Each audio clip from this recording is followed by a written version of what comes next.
Hello, everyone. It's Martha Burgess Novak. So glad to talk with you today. I do hope our technology is going to hold up. I've decided that I'm just going to plow through, even if it doesn't. So I suggest that you have Blog Talk Radio waiting for you. I'm also doing a little bit shorter show today, just as a test to see maybe whether this is affected by the length in this place. All right. Today we talk about transformation. I've just written an article for Conscious Life Journal. Can you all see that? The Conscious Life Journal. This is an old issue. But the Conscious Life Journal is a marvelous magazine. It comes out of Atlanta. I'm one of their columnists, and I do suggest that if you are in a different location, you might want to subscribe to that. You can find that, I think, on their website, how to subscribe. It's great. But I just wrote an article on transformation, so I thought I would talk a little bit about transformation. And you know, on these radio shows, we can talk in a little more detail. So that's what we'll do today. I'm glad you're with us. Let's do a prayer, put us all on the same page. Dear God, who is all there is, you who are all we are, and all everything is in this world, we thank you so much. We now open ourselves to see, hear, sense, and know what you would have us do and what you would have us understand in this broadcast and beyond. We thank you so much for all of this. We now voluntarily say we know nothing, for it is the you through us that knows it all. And we turn all of our lives over to you, at least for these next few minutes, and say thank you for it all.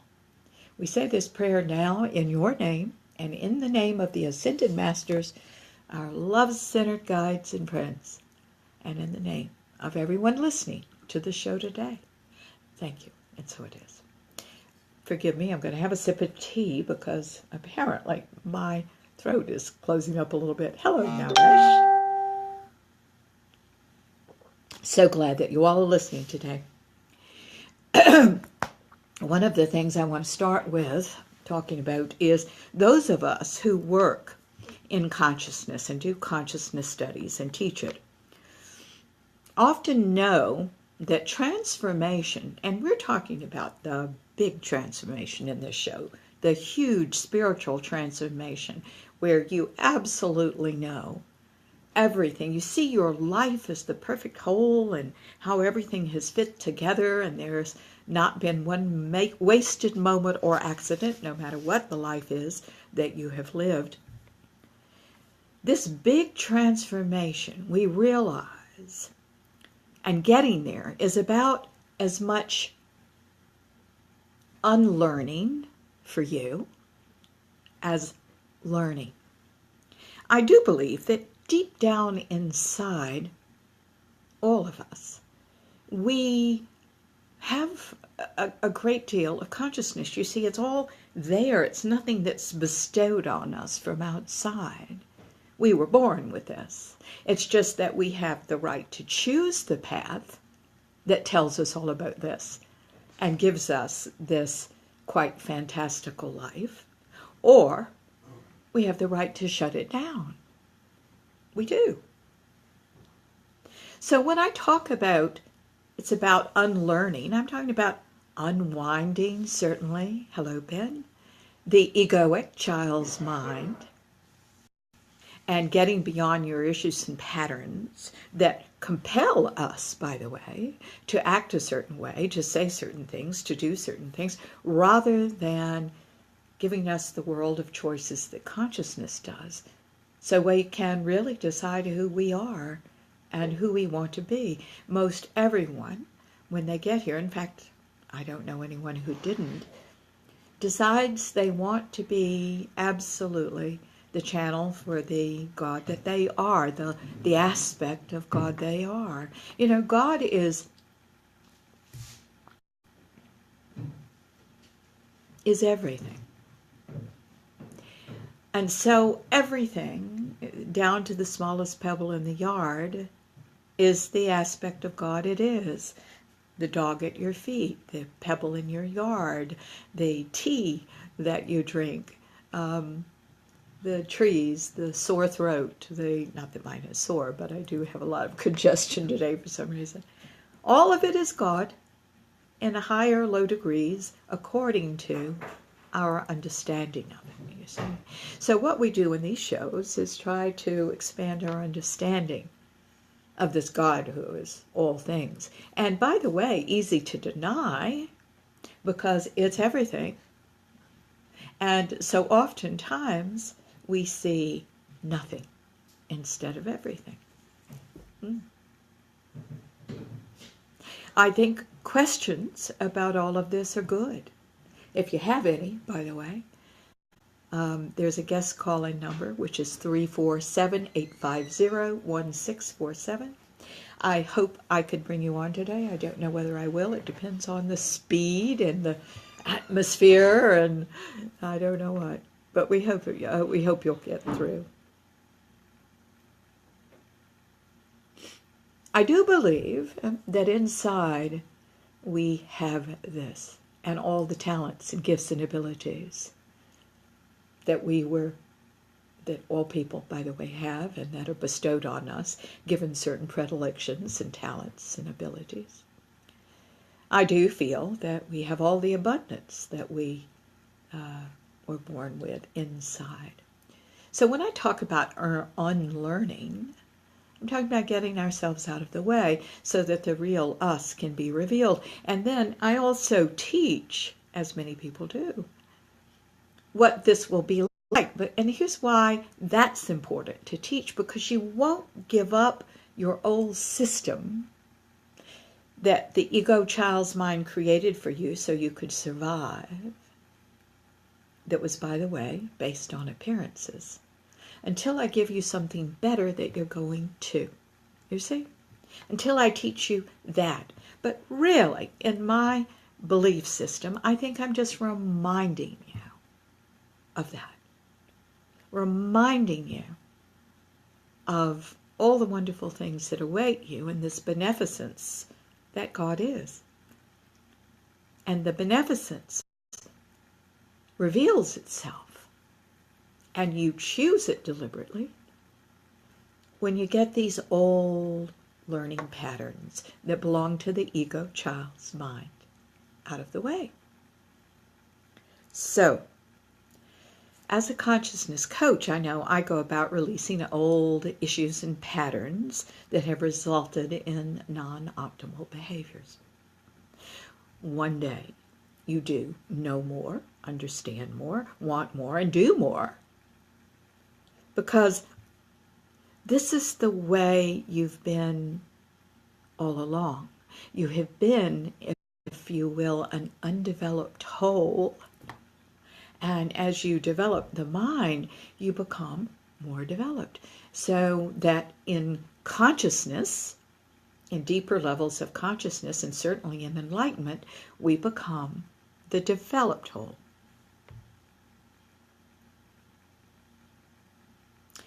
In other words, people who are doing this, and I hope it's you, have unlearned what was in the way of their knowing all along.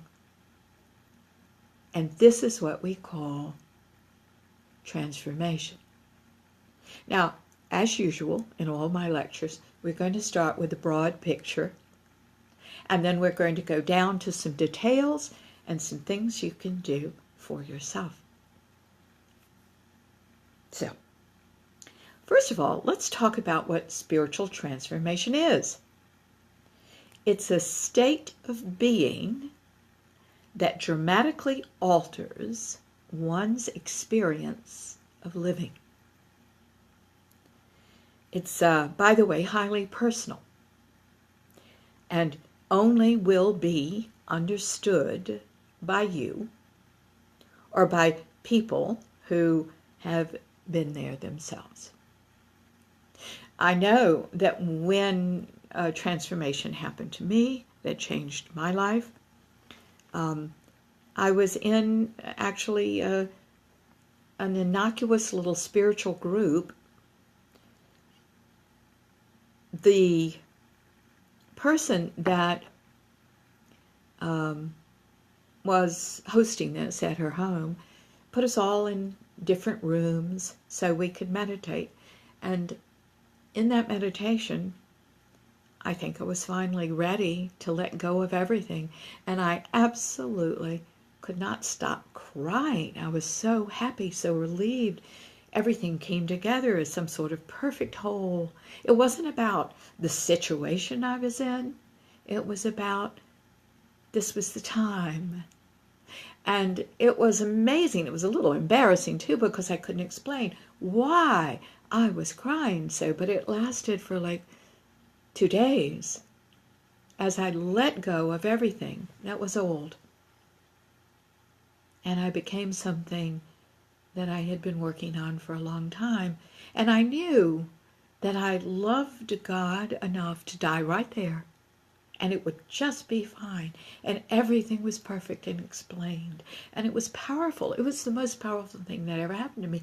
And what happened after that was that I just knew everything was going to be all right for the rest of my life. It didn't matter what it was. I knew God was centric to it.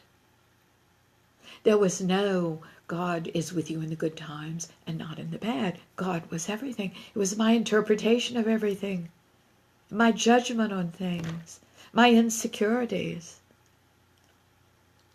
the way I had formed a life as the egoic child's mind based on appearances. These things were not true anymore.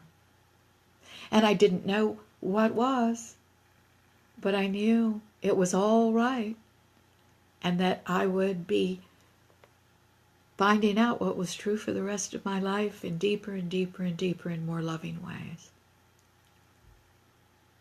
I knew who I was and who I wanted to be for the rest of my life. I wanted to be the aspect of God that I was in the highest level of my being.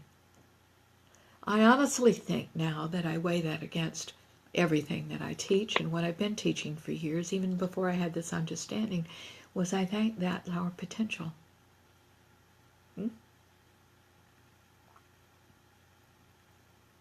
So transformation, again, is a state of being that dramatically alters one's experience of living. Our minds, our emotions, our physical bodies, certainly our spiritual selves open and alter. I often see people that study with me, when they first began doing this, they're a bit dependent on others instead of autonomous and loving others like they should be loved. There is this give and take. I love them. I want them to go with me because I'm insecure. We've got to fix that, because this, no matter how much you love people, is your path, and they may or may not go with you on this journey. My husband is precious. He is on a journey with me, but not necessarily this one. Isn't that wonderful?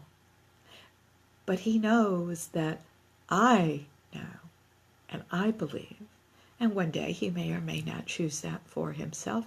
You know what? Isn't that all right? Of course it is.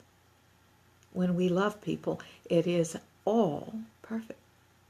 It's all right. And I learn from him every single day. And I think he'd probably say the same thing about me. My darling husband is a master at all things out there. He was an engineer, right? And I don't claim to be a master at all, but I think I'm pretty good at what's here.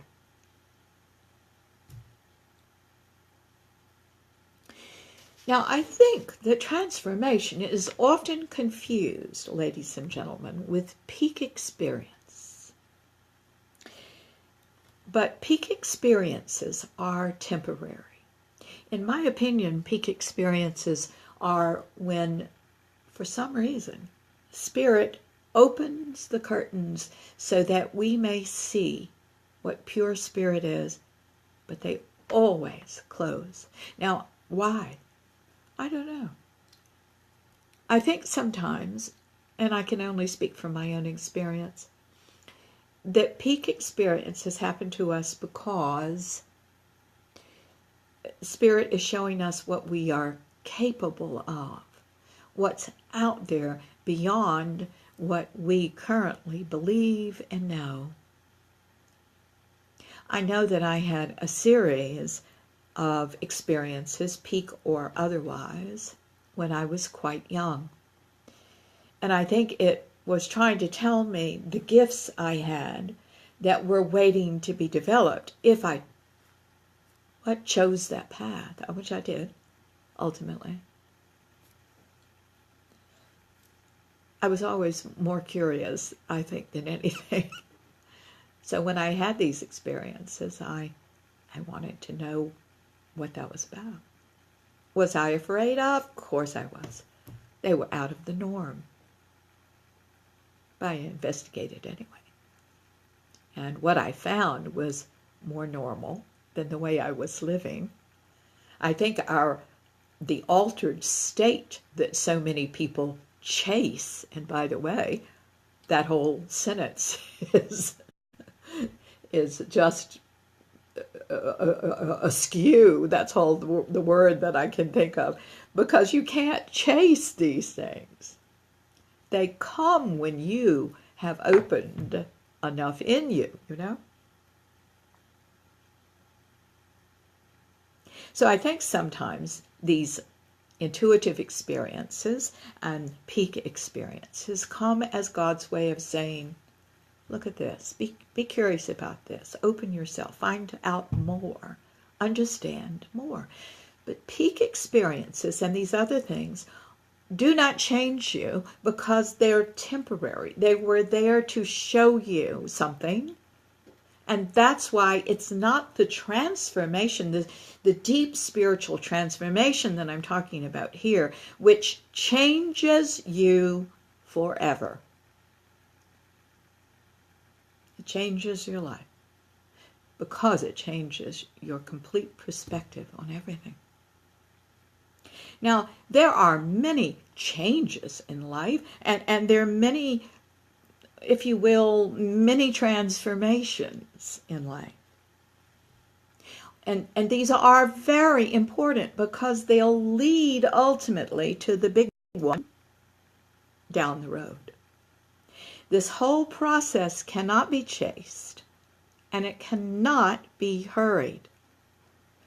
But there is a specific way to do it, and that is a commitment to walking this path and to challenging yourself and facing yourself, and realize you're going to find out all sorts of things, even some egoic child's mind selfishness and everything. Let me tell you, it's all us because we're human.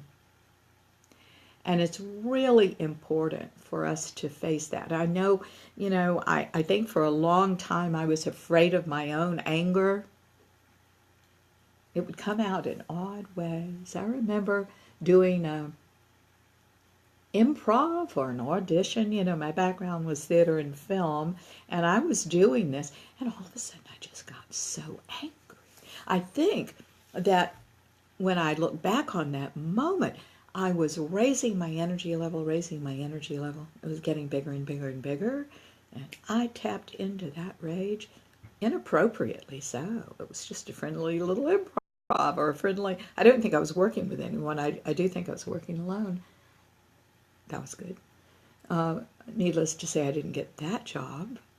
But it certainly told me in my very early years that I was angry. I was inappropriately angry. But guys, everybody is, whether we know it or not. And as a matter of fact, forgive me, I would never equate human beings and dogs and cats. They're all, everything in the world is different.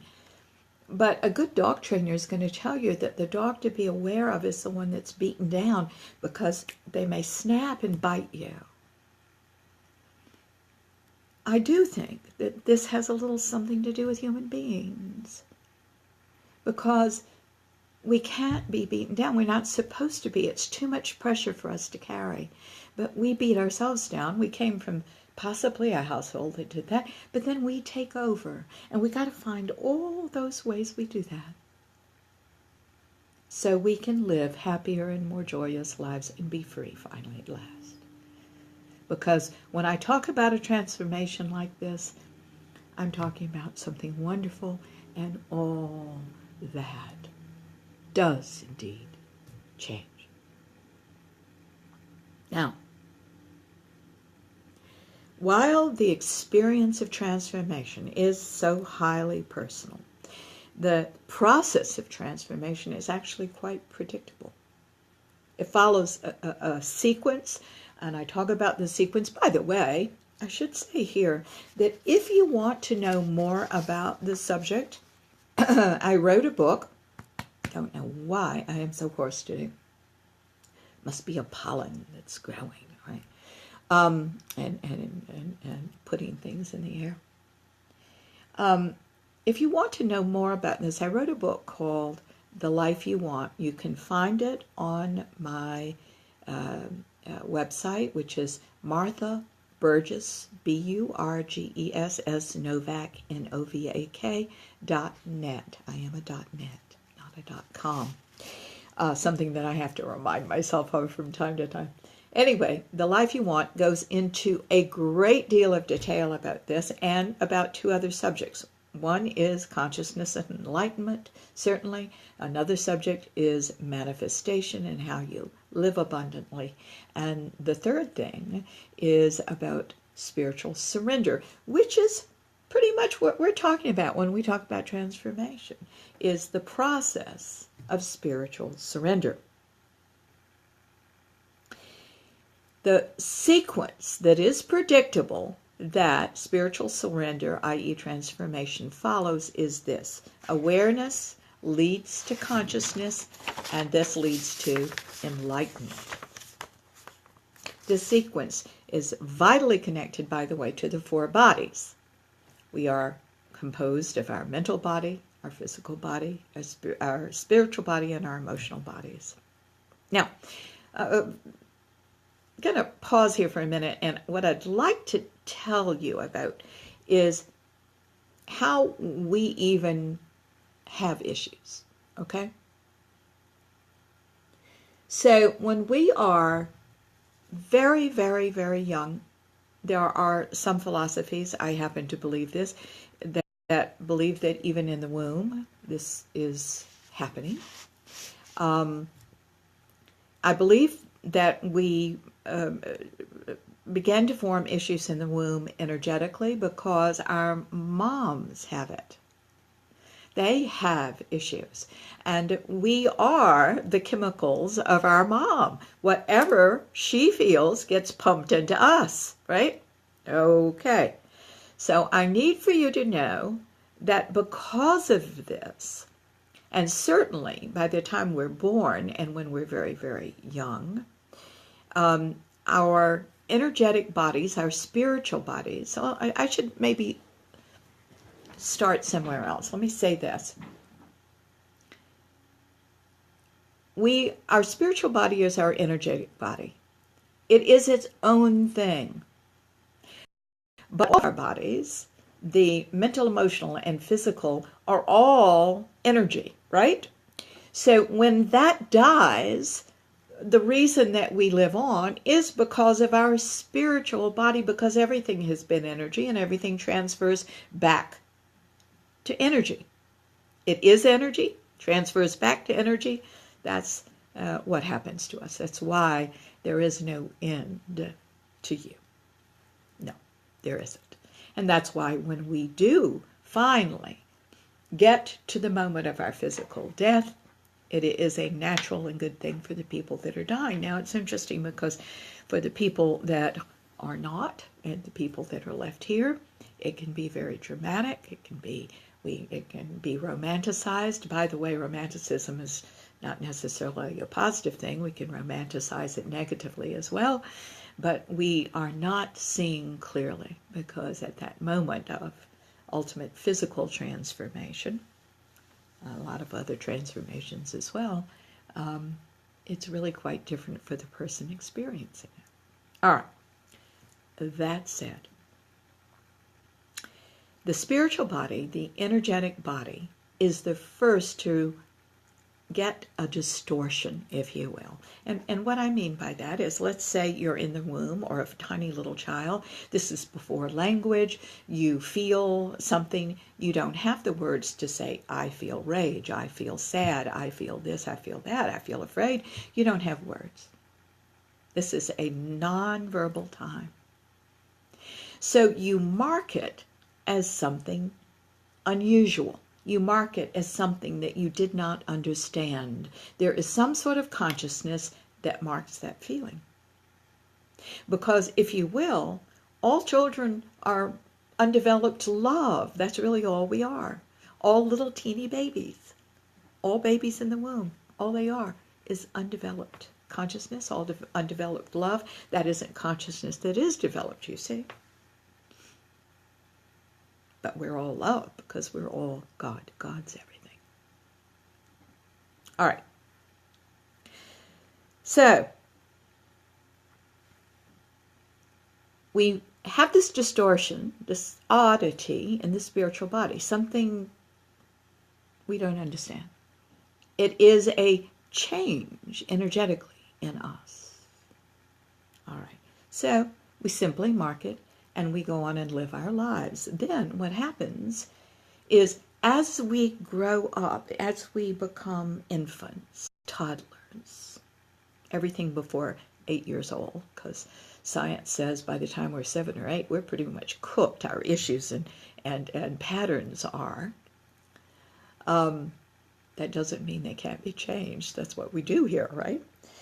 But when we're infants and we're toddlers, we're actually experiencing hello, Larry. Oh, I'm so glad all of you all are joining us this morning.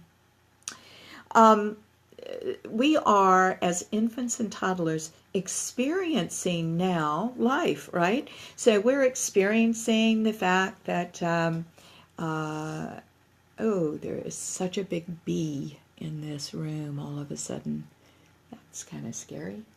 If you see me shriek and jump up, it's because he got near me. I want him to live and thrive, but I would rather he do that outside. All right.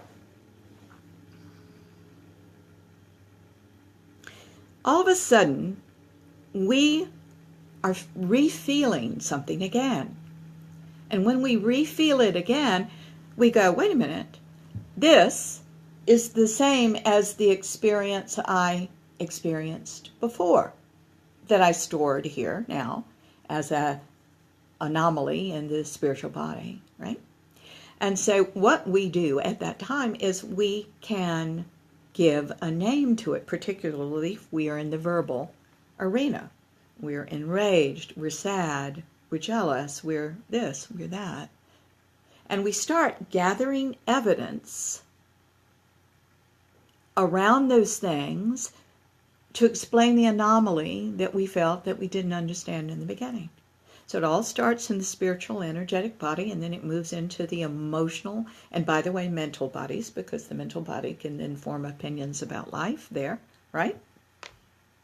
And then if we ignore it long enough, it moves into the physical body, and we become ill or in pain here or there, or something like that. But that's the journey. That's why these things happen the way they do.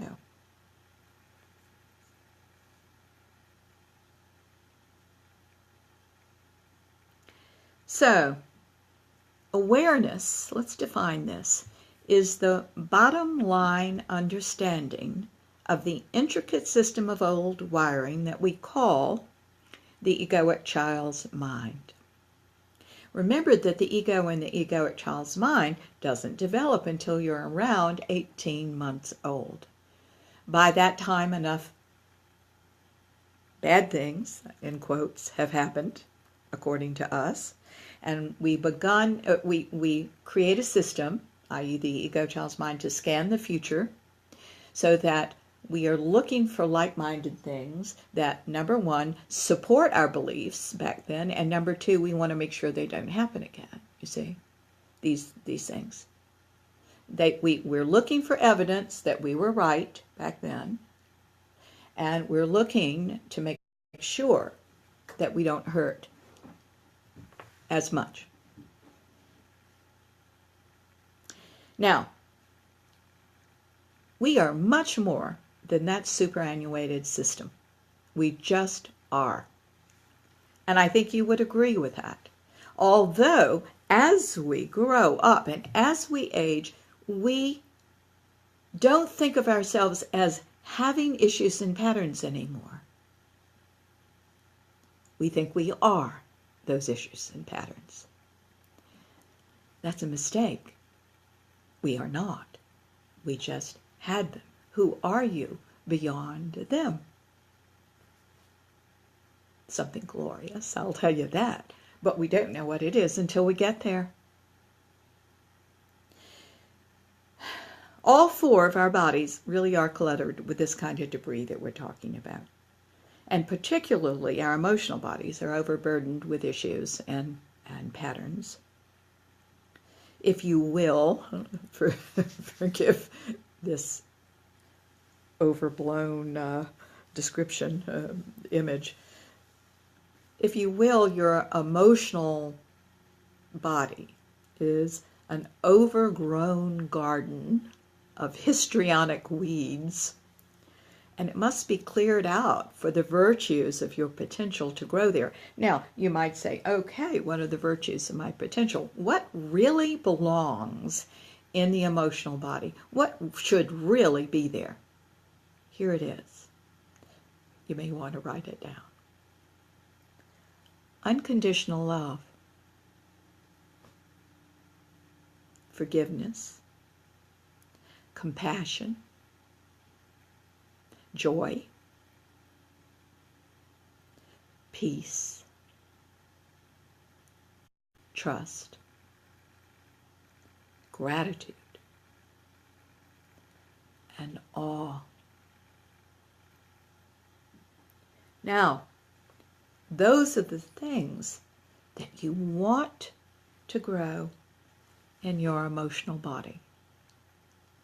So anything else beside those things, like rage at my father for leaving me with my shrewish mother, or for not believing in me, or for being absent from the home, or rage at my mother for not being a mother at all and being so cold and critical, or any of the other things that we carry through life, and it's not just about our parents. We do have to look at, as weeds growing in our garden, if you want these wonderful things to grow there, we have to pull up some of these things that are stealing the nutrients. Hello, Manuel. So glad you're watching. Consciousness opens as you become more and more aware of your intricate system of old wiring. New and more global perspectives arise. It's the most incredible thing. You see life differently. Oftentimes, and it happened this week, I saw a woman who has had this really glorious fantasy around her early childhood home in terms of her dad. Her dad was Prince Charming, okay? And her mom was the villain in the story. And it's so interesting because we finally have broken down the fantasy around the dad to see that he was not a very nice man, quite egoically explosive and several other things. And there was a story in her childhood. She all of a sudden remembered that one of her neighbors said her little brother had looked through the window in the bathroom of their house, of her house, and seen the father hit the mother. That's no Prince Charming. So it was fascinating for her to go, oh my God, I remember this story. I completely blocked all that out. And so we talked about that, and I said, so if indeed something like this was true, doesn't that explain why your mother acted the way she did? Completely blew her mind. All of a sudden, things are not what they seem. Things may be quite different than you formulated them in the child's mind. You see? All of a sudden, we start understanding the psychology of these people by understanding your own. Good cup of tea. All right. So as you really go into awareness and confront some of these things, you're actually resolving the past. And in the process of this, you begin to just start transcending the past. Energies that were stuck in the emotional body, energy, by the way, that psychology refers to as fixations, they start releasing. Now, here's the interesting thing. Nobody tells us why someone is fixated, right? They just use the word fixated. Well, what's fixated? Obviously, physically, you're not stuck back there. Here you are, the nice adult, right? What's fixated is your energy. You're not 100% present because a lot of it is in the past, around this issue, around this issue, around this belief, around this. Those are fixations. Those are energetic fixations. And those are the things that must release, and do release, by the way, when you're doing consciousness work on yourself, when you're doing consciousness studies with someone. So when you release them, this energy, where does it go? It goes out of your emotional body so that the things that we've talked about, unconditional love, forgiveness, compassion, joy, peace, trust, gratitude, and all, can live there and thrive. And the energies that were stuck in the past actually transfer, when you're doing this work, to the spiritual body. You get stronger in the spiritual body because you have more energy there. And this is the awakening that happens in people. This is the waking up that we talk about. This is the waking up to know, wait a minute, you're not a physical being that has a little spiritual experience every Sunday morning in church. You're the spiritual being in physical form. That's the waking up that occurs here because there is more energy in the spiritual body than in the emotional body.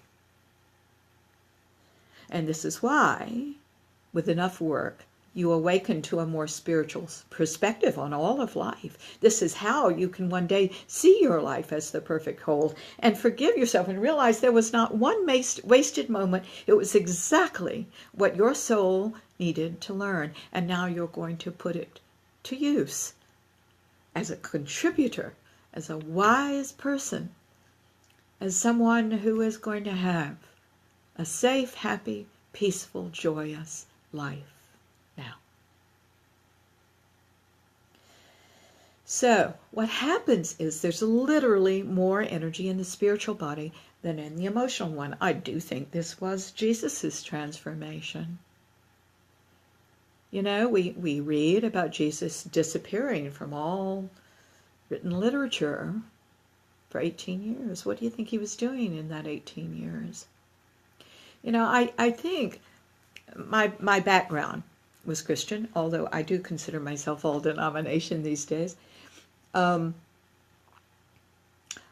do believe that we miss a great deal of Jesus, and I think Jesus was here to show us that transformation is possible in all of us.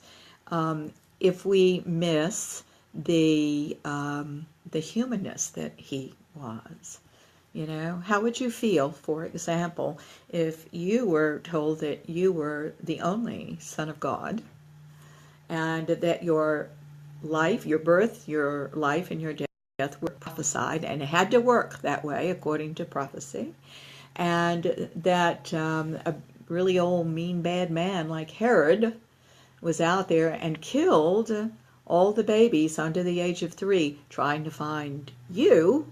How would you feel about all that?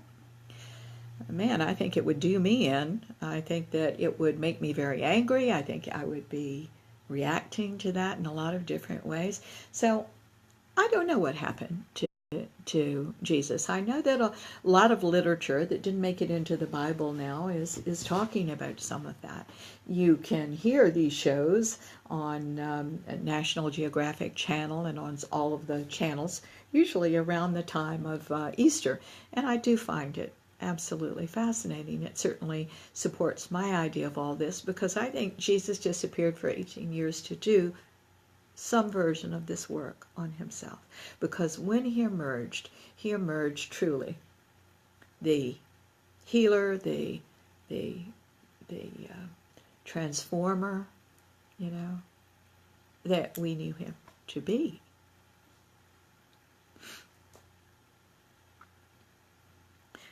I do think sometimes that it is also another important word we might attach to this that I really believe that nobody understands is that when you go through this transformation, you have a detachment. There is a spiritual detachment. Now, I had fun this morning, and I started looking up what other people think about spiritual detachment, and I got to tell you, I don't agree with any of them. I really don't. They are interpreting detachment as I don't know, all sorts of different ways.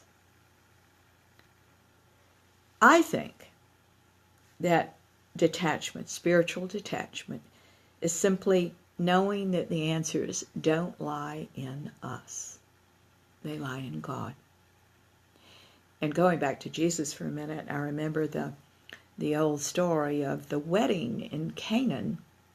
And if you will recall that story, they ran out of wine. And his mother approaches him and says, "We're out of wine." And he says, "What is that to do with me?" You know, that story has bothered me, and I've never, ever heard of a logical explanation for it except our version of spiritual detachment. It's not about him anymore. It's about God. Now, I don't know whether he turned the water into wine. I'm not a literalist. Really, I'm not. And it doesn't matter if I was or if I wasn't. We're all talking about the same God, aren't we? I believe so.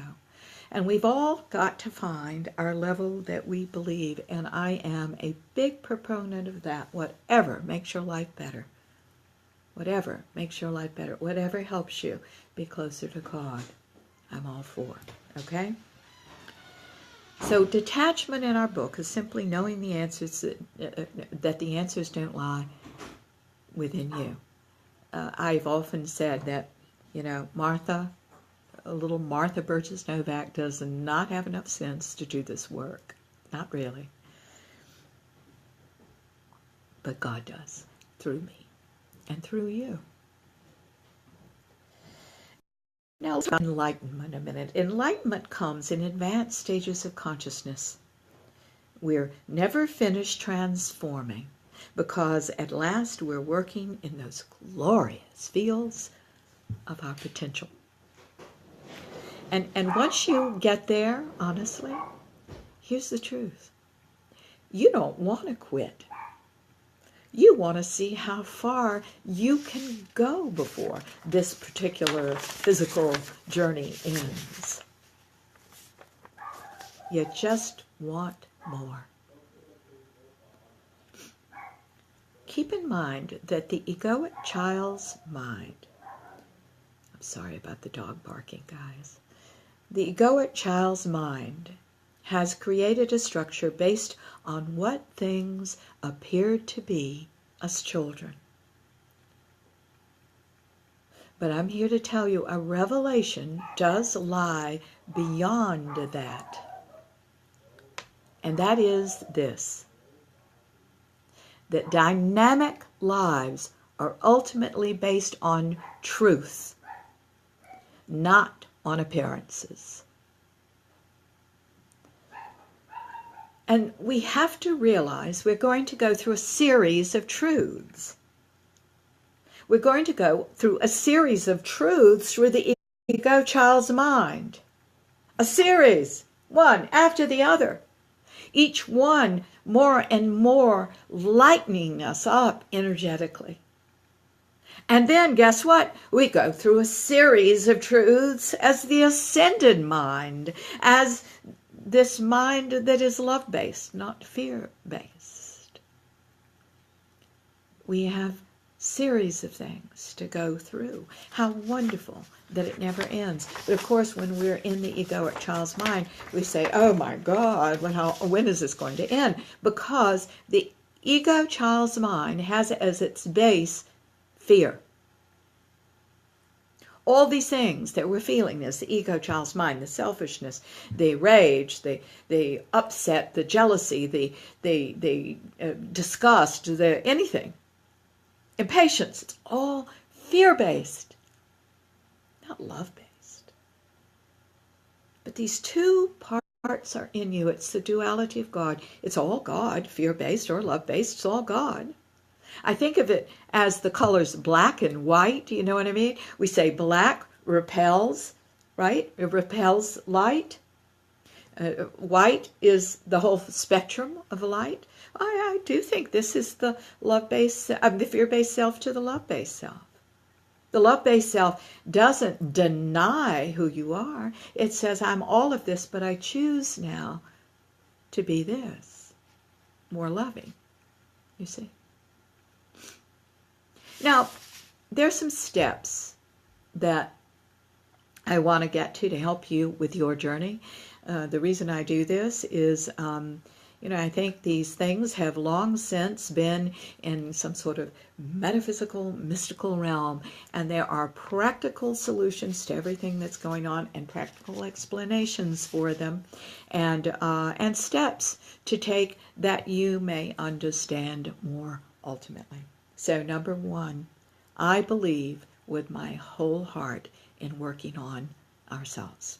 Now, what I mean by that is working with, there's a lot we can do for ourselves, and I'll get to that in a minute, but working with a guide that is neutral, that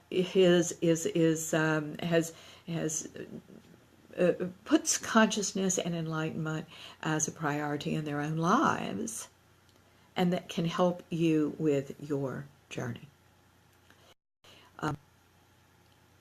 You see, the problem here is that many, many times our egos, in fact, every time, I'll go on and give you an absolute, every time when we hit a certain point in our process, our egos, our ego child's minds don't want you to know any kind of truth. They don't want you to see your patterns. They don't want you to have these revelations, because the ego child's mind was formed to help you survive. To help you survive. And it thinks that it, not God, doesn't have any concept of God, actually it does have concept of God as a fanciful thing, okay? Somehow a fantasy, God that's going to change everything, or God that is not there in the bad times and only there in the good times, or God is that mean old thing that didn't help your family. All of that is fantasy. None of that's true. God is everything. God is all you are. We've got to start waking up to seeing that. It's all you are. It's all everything is. It's all. What is there to fear if everything is God in high or low degrees, right? Now, that's not to say that evil doesn't exist. Evil does exist, but it's as the absence of love, not as some evil, horrible force that is its own power. That I do not believe. I'm sorry. I know that flies in the face of our ideas about the devil.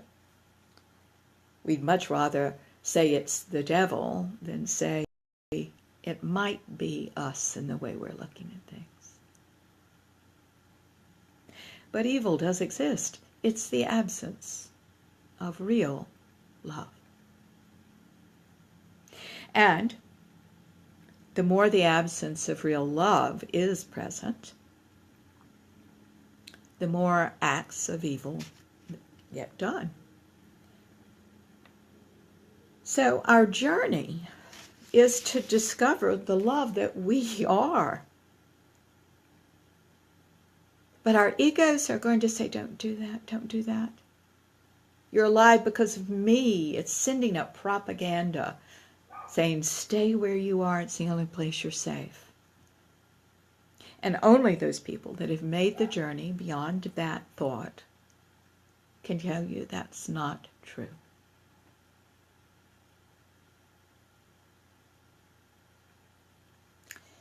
There are many things for you to do for yourself. Certainly get in classes, study privately. You know, all classes, all things made for the general public are much shallower than where you're going. I think that when I wrote that first book, I had to make that decision. Am I going to write a book that just pleases the general public and is all friendly? Or am I going to write a hard-nosed treatise on consciousness for the people that need it? And I chose the latter. So that'll start you off. And most people say, I just can't read that book cover to cover. All right, well, that's great. Leave it by your bed and just open it up when you can. Because once in a while, when you get there, people say, now I read your book, and you know what? I understood every word.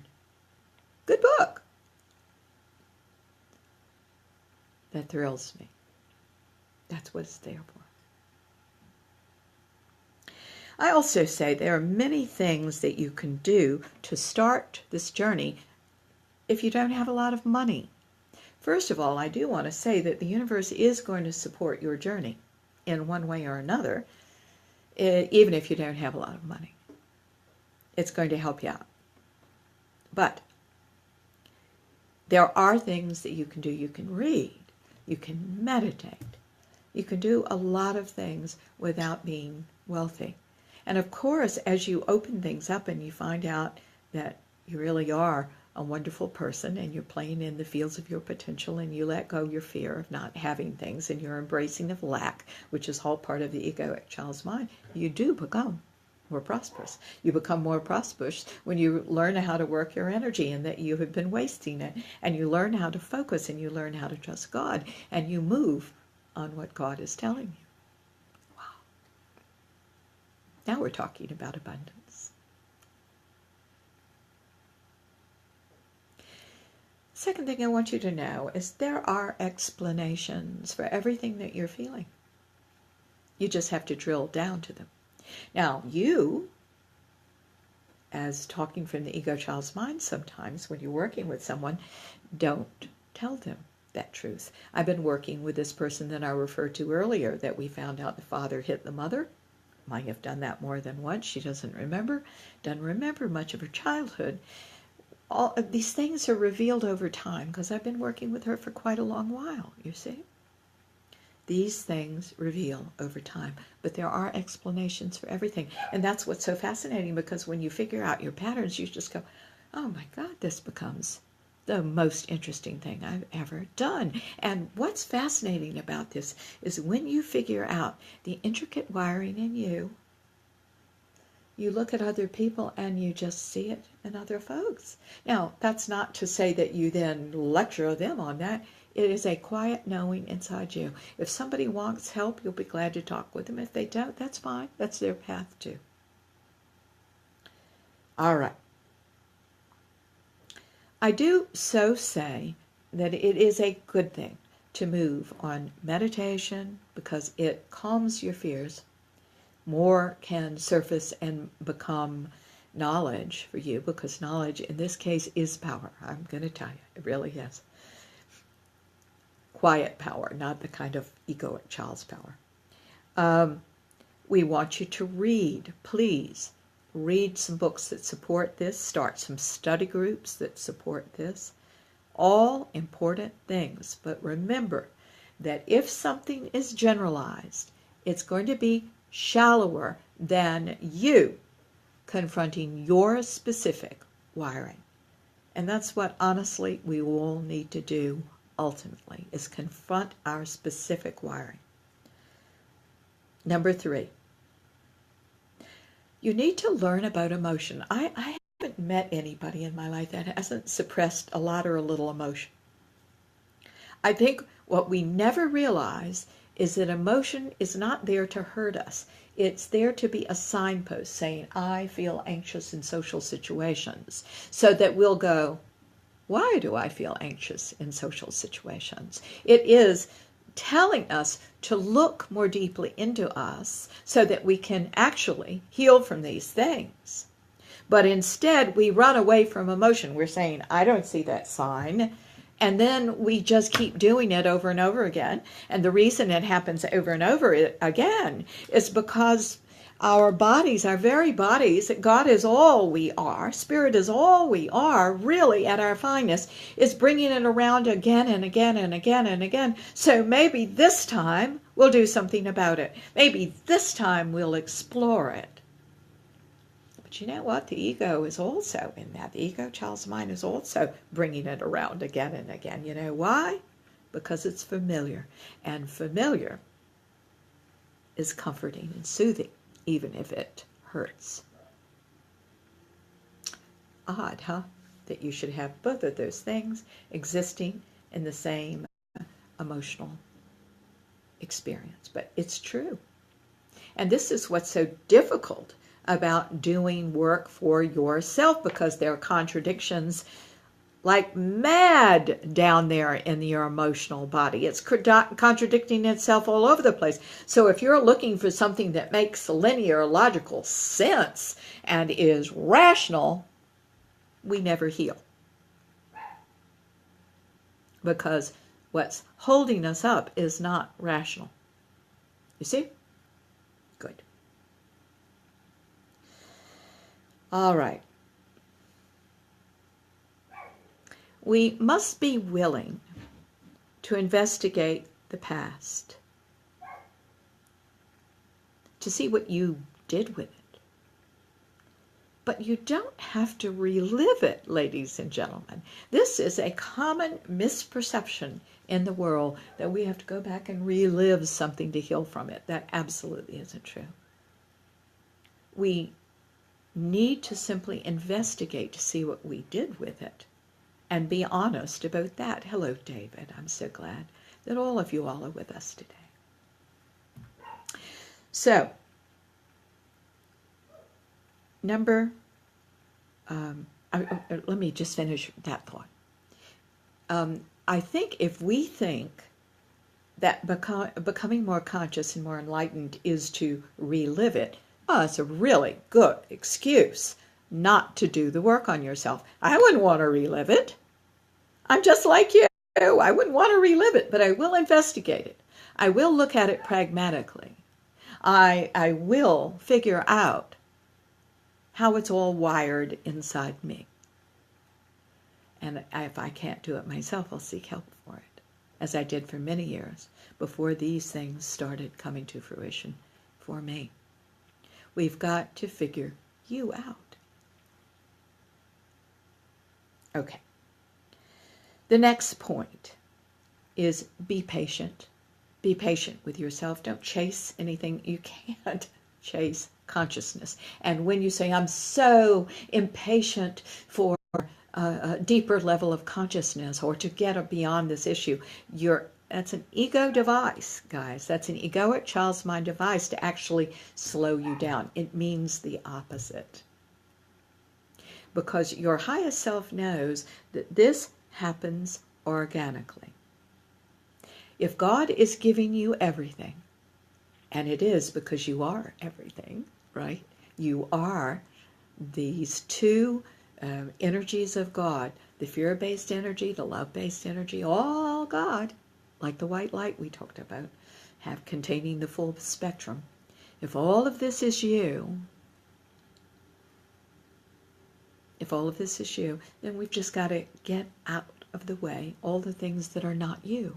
I think a really spiritual idea is the idea that Michelangelo had when he was working on his huge marble statues like David. He said that his job was to chip away at the marble that wasn't needed to reveal what was always in the marble. There was David. And I say that to you. Consciousness work is about chipping away at what belongs to the ego child's mind, not the highest self of you, not that self that is the aspect of the ascended God known as you. You see? Good.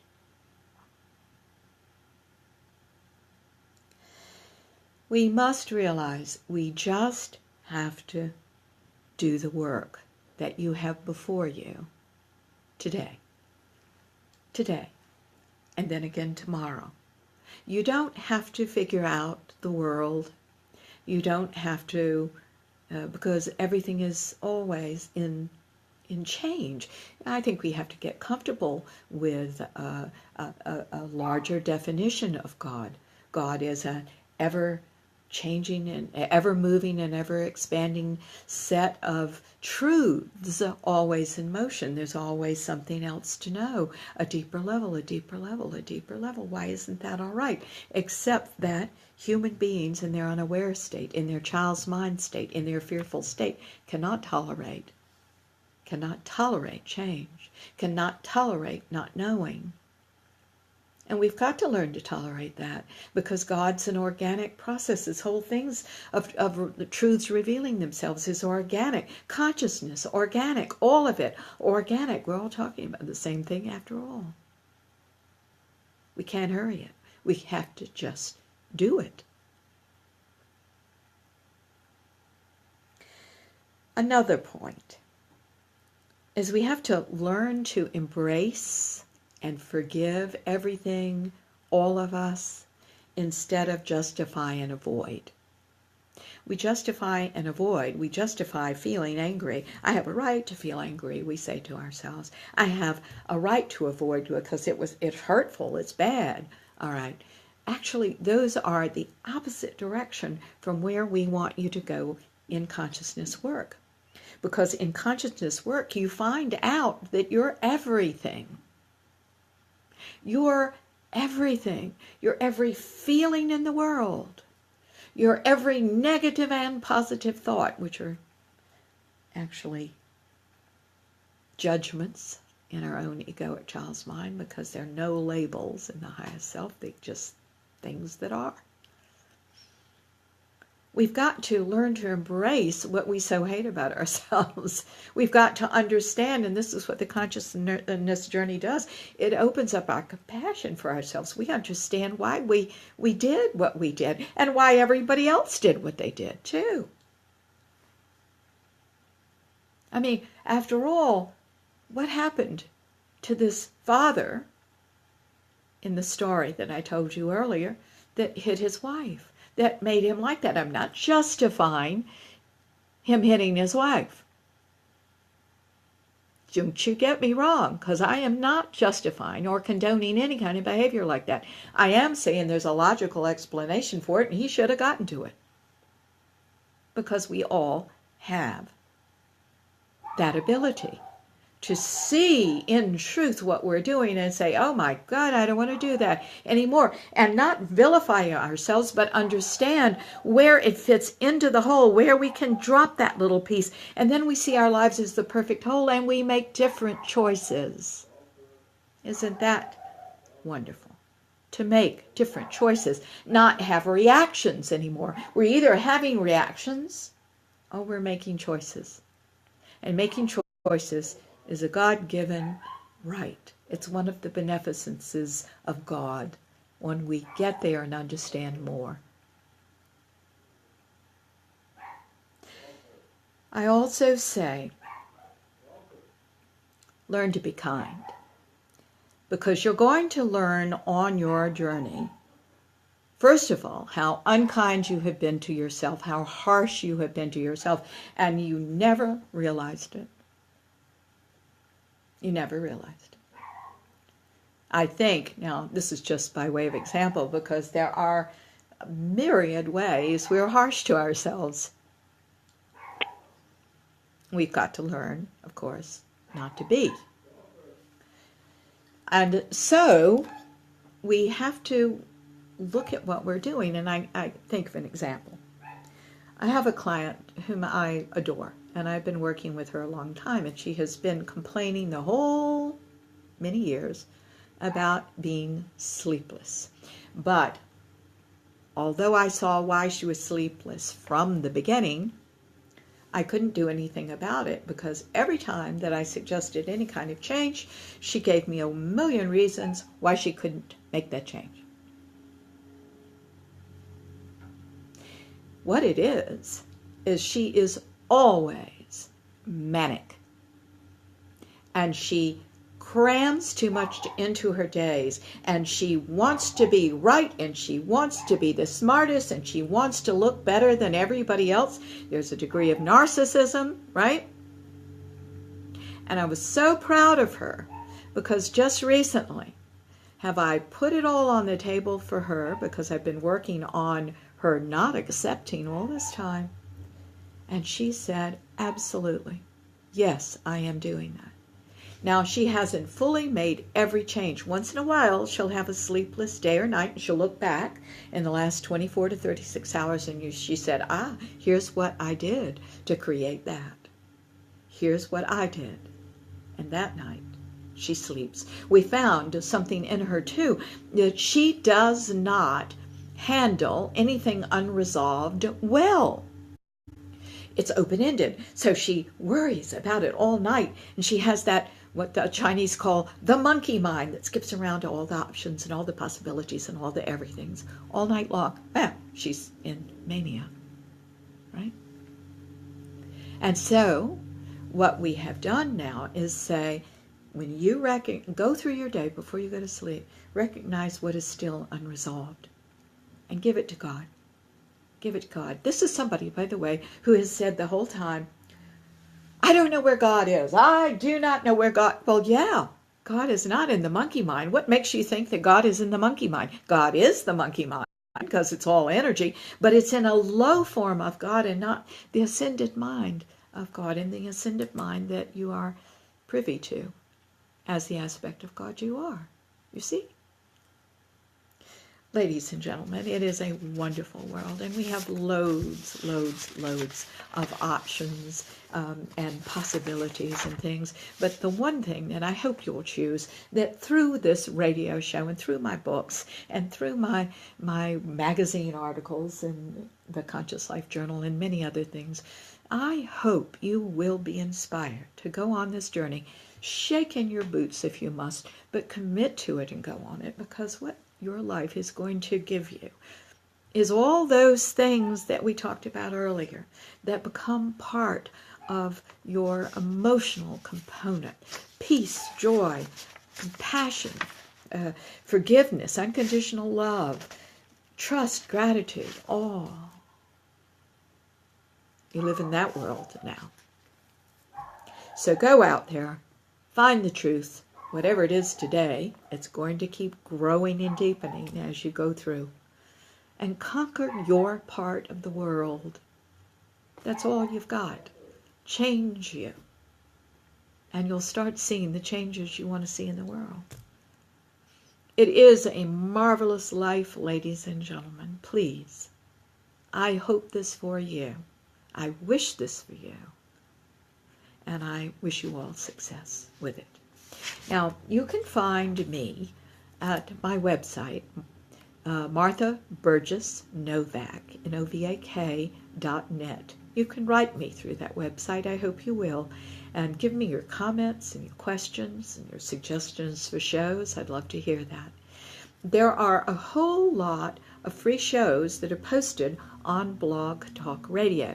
And we certainly hope that you will form study groups around that and and I'll be delighted to address your study groups if you want to have any kind of private group. And I hope you'll do some work on yourself as the individual, because you're the only one that is like you in the world. There are certain talents, gifts, and abilities that are unique to you, and they are going to come out, but only in the advanced stages of consciousness. So we need to go on and start doing the work now. As that marvelous Chinese proverb says, the best time to plant a tree is 20 years ago, but the second best time is today. So, ladies and gentlemen, as I say in my book, The Life You Want, I'm giving you a shovel, okay? Do look at the website, because it's got a lot of things for you there. It'll certainly tell you all the offerings that we have to help you on your journey. And one of them that we're very proud of, and is brand new, is that if you have an iPhone, if you will go to the App Store, you will find the Teacup Prophecies. It is actually my second book. I'm looking around my desk to see if I have a book in front of me. I do not. But it's actually my second book, which is a series of quotes from my radio shows, from my magazine articles, from interviews, and certainly from my teaching in all areas. These quotes are a wonderful, gentle way for you to start adopting the ascended mind in you. And I hope you enjoy it. It's only 99 cents. If you bought the book, it's going to be like $14 or something. So do look at that marvelous system, the Teacup Prophecies, on the App Store. We are developing one for Droid. Right now it is not developed, so this only works for iPhones. Enjoy it, though. We hope you will. Thank you so much for listening. We are here every Sunday, although I want you to know I won't be here next Sunday, but we are here, or am I? No, I am here next Sunday. Sorry. I am here next Sunday. So I'll see you next Sunday, 10 o'clock Eastern Standard Time. And thank you so much for listening and being part of the show. You are very important people to me. And I can't tell you how much it thrills me to recognize some of the same names every week that flash up here on the Facebook Live screen. Remember, we're also on Blog Talk Radio. You'll find a lot of shows, more shows than you will on Facebook Live, on mounted on Blog Talk Radio. So you can just listen to your heart's content. There are shows on almost every subject in the world, okay? Relationships, and money, making money, and consciousness itself, and many, many other things. Enjoy, all right? Thank you so much for listening. We'll do a quick prayer and close this out. Dear God, thank you so much for all of this. We now open ourselves to whatever level of change we can accept today that this show has inspired, or that it has challenged us to investigate changes that could occur in us to give us happier lives. We thank you for everything. And we open ourselves now to see, hear, sense, and know what you would have us do next as we investigate the truth that lies in our enlightenment. We now ask for all of these issues, blocks, needs to hold on to them, vestiges and related issues, identities over identities, sympathies over sympathies, definitions of self, and roles we've played that, by the way, no longer serve us. We ask that these things be surrendered to the extent that we can right now. For life is a journey, and tomorrow we will surrender more until who we really are, revealed as authenticity and as truth and as the higher levels of you, now open in our lives. We know it is inevitable, it is predictable, dear God, on this sincere journey of ours. We ask that you bring up our courage, that we may do the work and love this world and contribute to it. Thank you, dear God. Even if we don't know ourselves yet, even if we are insecure and afraid, you are there, and the journey has begun. Thank you for listening, everyone. We say this prayer now in your name, because you are our dear listeners. In the name of the Ascended Masters, our love-centered guides and friends as well. Thank you. See you next week. And so it is.